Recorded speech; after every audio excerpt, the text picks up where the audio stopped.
ಬಂದು ಕಾಲ ಬರೋದ್ರೊಳಗೆ ಆಗಲೇ ತಲುಪಿದೆ. ಕೆಲಸವನ್ನು ಅಧ್ಯಕ್ಷರಿಗೆ ತಲುಪಿಸಲಾಗಿದೆ. ಸೇವಾ ಕಾರ್ಯಕ್ರಮ ಮಾಡ್ತಾರೆ ಅಂತೇಳಿ ಹೇಳಿ ಅಂತೇಳಿ ನಿಮ್ಗೆಲ್ಲರೂ ಶುಭ ಕೋರಿದ್ದಾರೆ. ನಾಗರಾಜ್ ಬಗ್ಗೆ ಅವರು ಥ್ಯಾಂಕ್ ಯು.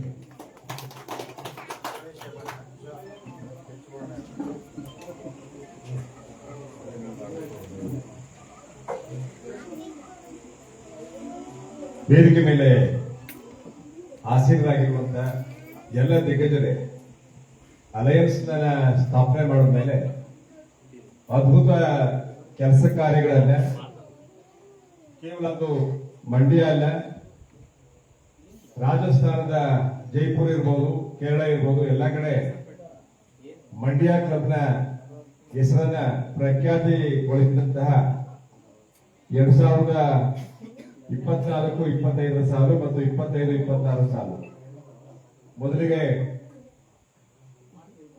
ಹನುಮಂತಣ್ಣ ಅವರು, ನಂತರ ಮಾದೇಗೌಡರು ಅತ್ಯುತ್ತಮ ಕೆಲಸಗಳನ್ನ ಮಾಡಿ ಇಡೀ ಜಿಲ್ಲೆ ಅಲಯನ್ಸ್ ಅಂದ್ರೆ ಏನು ಅನ್ನುವಂತ ಕಾರ್ಯಕ್ರಮಗಳನ್ನ ತುಂಬಾ ಅಚ್ಚುಕಟ್ಟಾಗಿ ನಿರ್ವಹಿಸಿದೆ.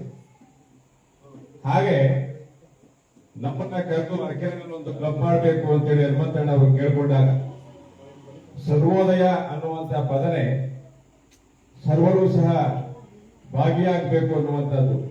ಅಲಯನ್ಸ್ ಅಂದ್ರೆ ಏನು ಅಂತೇಳಿ ಕೇಳಿದ್ರಿ. ಫೆಡರಲ್ ಸಿಸ್ಟಮ್, ನಮ್ಮ ಕಾನ್ಸ್ಟಿಟ್ಯೂಷನ್ ಅಲ್ಲೇ ಭಾರತ ಒಂದು ಒಕ್ಕೂಟ ವ್ಯವಸ್ಥೆ ಎನ್ನುವ ಹಾಗೆ ಒಕ್ಕೂಟ ವ್ಯವಸ್ಥೆ ಇದ್ದಾಗ ಮಾತ್ರ ಅದು ಒಂದು ಅಚ್ಚುಕಟ್ಟಾದಂತಹ ಒಂದು ರೂಲ್ಸ್ ಫ್ರೇಮ್ ಆಗಿರ್ತದೆ, ಒಂದು ಡಿಸಿಪ್ಲಿನ್ ಆಗಿರ್ತದೆ ಎನ್ನುವಂಥದ್ದು ನಮ್ಮ ಭಾವನೆ. ಹಾಗಾಗಿ ಎಲ್ಲ ಕಾರ್ಯಕ್ರಮಗಳನ್ನ ಅಚ್ಚುಕಟ್ಟಾಗಿ ನಿರ್ವಹಿಸಲಿಕ್ಕೆ ತಾವೇನು ವೇದಿಕೆ ಮೇಲೆ ತಾವೆಲ್ಲರೂ ಪ್ರಮುಖ ಕಾರ್ಯಕರ್ತರಾಗಿದ್ದೀರಿ. ಹಾಗೆ ವೇದಿಕೆ ಮುಂಭಾಗ ಇರುವಂತಹ ಎಲ್ಲ ನಮ್ಮ ಸರ್ವೋದಯ ಅಲಯನ್ಸ್ ಸಂಸ್ಥೆಯ ಸದಸ್ಯರು ಸಹ ಭಾಗಿಯಾಗಿದ್ದಾರೆ. ನೂತನವಾಗಿ ಅಧ್ಯಕ್ಷರಾಗಿ ಕಿಶೋರ್, ಕಾರ್ಯದರ್ಶಿಗಳಾಗಿ ಅಭಿಷೇಕ್, ಖಜಾಂಚಿಯಾಗಿ ಮಧುಸೂದನ್, ಟ್ರಿಪಲ್ ಸ್ಟಾರ್ ಅಂತ ಹೇಳಿ ನಾನು ಬಯಸ್ತೇನೆ. ಯಾಕೆಂದ್ರೆ ನಿಮ್ಮ ಕಾರ್ಯಕ್ಷೇತ್ರಗಳಲ್ಲಿ ಅತ್ಯುತ್ತಮವಾಗಿ ಕೆಲಸ ಮಾಡುವಂತ ಕ್ರಿಯಾಶೀಲತೆಯನ್ನ ನಾವೀಗಾಗಲೇ ಮನಗಂಡಿದ್ದೀವಿ. ಅದು ಈ ವರ್ಷ ಅನಾವರಣಗಾಗುತ್ತೆ ಅಂತ ಹೇಳ್ತಾ ನಾನು ಭರವಸೆಯನ್ನು ಕೊಡ್ತೇನೆ ಈ ಕ್ಲಬ್ಗೆ.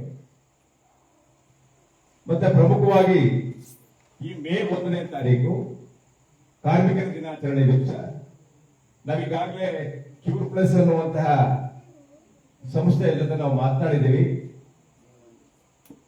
ಅತ್ಯಂತ ಭೀಕರವಾಗಿ ಕಾಡ್ತಾ ಇರುವಂತಹ ಕ್ಯಾನ್ಸರ್, ಅದೊಂದು ಸ್ಕ್ರೀನಿಂಗ್ ಟೆಸ್ಟ್ ಮತ್ತು ಬೋನ್ ಡೆನ್ಸಿಟಿ, ಇವೆರಡೂ ಕಾರ್ಯಕ್ರಮವನ್ನ ಕಾರ್ಮಿಕರ ದಿನಾಚರಣೆ ಮೇ 1ಕ್ಕೆ ನಾವು ಈಗಾಗಲೇ ಏರ್ಪಾಡು ಮಾಡಿದ್ದೀವಿ. ಅತಿ ಹೆಚ್ಚು ಪ್ರಚಾರ ಆಗಲಿಕ್ಕೆ ನಾವು ಪಂಚಾಯಿತಿ ಅಧ್ಯಕ್ಷರನ್ನು ಸಹ ನಾವು ಕೇಳ್ಕೊಂಡಿದ್ದೀವಿ, ಮತ್ತೆ ಹಲವಾರು ಸಂಸ್ಥೆಗಳನ್ನು ಸಹ ಕೇಳ್ಕೊಂಡಿದ್ದೀವಿ. ಆ ದಿವಸ ತಾವು ಎಲ್ಲರೂ ಆಗಮಿಸಬೇಕು, ಆ ಒಂದು ಕಾರ್ಯಕ್ರಮ ಯಶಸ್ವಿಗೊಳಿಸಬೇಕು ಅಂತ ಸಹ ನಾನು ತಮ್ಮಲ್ಲಿ ಮನವಿಯನ್ನು ಮಾಡ್ತೇನೆ. ಹಾಗೆ ಈ 2 ವರ್ಷಗಳ ಕಾಲ ಏನು ಜಿಲ್ಲೆನಲ್ಲಿ ಹನುಮಂತಣ್ಣ ಅವರು ಮತ್ತು ಮಾದೇಗೌಡರು, ಅದನ್ನೇ ನಾನು ಹೇಳಿದೆ, ಮಾದೇಗೌಡರು ಬರಲ್ಲ ಅಂತಂದಾಗ ನಿಮ್ ಕಾರ್ಯಕ್ರಮಗಳಿಗೆ ನಾವು 1 ಅವರ್ ಅರ್ಲಿಯರ್ ಬಂದಿದ್ದೀವಿ, ಮಾದೇಗೌಡ್ರೆ ನೀವು ಬರ್ದೇ ಹೋದ್ರೆ ಚೆನ್ನೈಗೌಡ್ರನ್ನ ಕಳಿಸ್ಬಿಡ್ತೀವಿ ಮದ್ದೂರಿಗೆ ಅಂತ ಹೇಳಿ ಅವ್ರನ್ನ ಚುನಾಯಿಸಿ ಈಗ ಬರ್ಲೇಬೇಕು ಅನ್ನುವಂತ ಮಟ್ಟಕ್ಕೆ ನಾವು ಅವ್ರನ್ನ ಈ ಕಾರ್ಯಕ್ರಮಕ್ಕೆ ಆಹ್ವಾನಿಸಿದ್ವಿ. ನಾಗರಾಜ್ ಬೈರಿ ಸರ್ ಸಹ ಅಷ್ಟೇ, ಯಾವುದೇ ದಿವಸ ನಾವು ಫೋನ್ ಮೂಲಕ ಇಂಥ ಕಾರ್ಯಕ್ರಮ ಅಂತಂದ್ರೆ ಬಹಳ ಖುಷಿಯನ್ನ ಪಟ್ಟು ಆಗಮಿಸ್ತಾ ಇದ್ರು. ಇವತ್ತೇನೋ ತುರ್ತು ಕಾರ್ಯನಿಮಿತ್ತ ಬರ್ಲಿಕ್ಕೆ ಆಗ್ತಾ ಇಲ್ಲ ಅಂತ ಅವರು ಫೋನ್ ಮೂಲಕ ಬೇಸರ ಮಾಡ್ಕೊಂಡ್ರು. ಹಾಗಾಗಿ ನಾವು ನಮ್ಮ ಸರ್ವೋದಯ ಸಂಸ್ಥೆ ಎಲ್ಲಾ ಕೆಲಸಗಳಿಗೆ ಸದಾ ಸಿದ್ಧರಿರ್ತೀವಿ. ಹಾಗೆ ಕಳೆದ ವರ್ಷ ನಮ್ಮ ಜಿಲ್ಲಾ ಸಂಪುಟ ಕಾರ್ಯದರ್ಶಿ ಆದಂತ ನಮ್ಮ ನಾಗರಾಜಣ್ಣ ಇಲ್ಲಿ ಇದ್ದಾರೆ, ದಯಮಾಡಿ ವಿಶ್ ಮಾಡಬೇಕು. ನಮ್ಮ ಪ್ರತಿಯೊಂದು ಕಾರ್ಯಕ್ರಮವನ್ನು ಸಹ ಫೋನಲ್ಲಿ ನಾವು ಫೋನ್ ರಿಸೀವ್ ಮಾಡ್ಲಿಲ್ಲ ಅಂದ್ರೆ ಅವ್ರು ಏನ್ ಬಿಟ್ಟಿರ್ಲಿಲ್ಲ. ರಾತ್ರಿ 11 ಗಂಟೆ ಆದ್ರೂ ಸರಿನೇ ಬಹಳ ಅಚ್ಚುಕಟ್ಟಾಗಿ ಮಾಡ್ತಾ ಇದ್ರು. ಅದು ನಮ್ಮ ಧನಂಜಯ ಟ್ರಾನ್ಸ್ಫರ್ ಆಗಿದೆ, ಈಗ ಅದು ಸಹ ಅತ್ಯುತ್ತಮವಾಗಿ ನಡೀತದೆ ಅಂತ ಹೇಳಿ ನಾನು ಭಾವಿಸಿದ್ದೇನೆ. ಹಾಗೆ ಸಮಯದ ಅಭಾವ ಇದೆ, ದಯಮಾಡಿ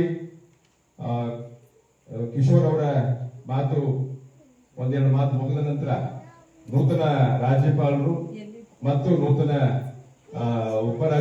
ಎರಡನೇ ರಾಜ್ಯಪಾಲರಂತ ಶಿವಣ್ಣನವರಿಗೆ ಒಂದು ಗೌರವವನ್ನು ಸಲ್ಲಿಸಬೇಕು ಅಂತೇಳಿ ಕೋರ್ತಾರೆ. ಮತ್ತೆ ಮುಂದಿನ ಎಲ್ಲಾ ದಿನಗಳಲ್ಲಿ ಇದೇ ರೀತಿ ಸರ್ವೋದಯಕ್ಕೆ ನಿಮ್ಮೆಲ್ಲರ ಆಶೀರ್ವಾದ ಇರಲಿ, ನಿಮ್ಮೆಲ್ಲ ಬೆಂಬಲ ಇರಲಿ.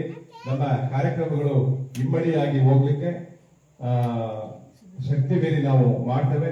ಮತ್ತೆ ಶಶಿಧರ್ ಈಚೇರಿ ಅವರು ಎಲ್ಲ ಕಾರ್ಯಕ್ರಮಗಳಿಗೆ ಭಾಗವಹಿಸಬೇಕು. ನಿಮ್ಮ ತಂಡವನ್ನು ಸಹ ಕರೆಸಿ ಇಲ್ಲಿ ಆಗುವಂತ ಕಾರ್ಯಕ್ರಮಗಳನ್ನ ಚಾಲನೆ ಕೊಡಬೇಕು ಅಂತ ಹೇಳಿ ಕೋರ್ತಾ ನನ್ನ 2 ಮಾತುಗಳನ್ನು ಮುಗಿಸ್ತಾರೆ. ಎಲ್ಲರಿಗೂ ನಮಸ್ಕಾರ.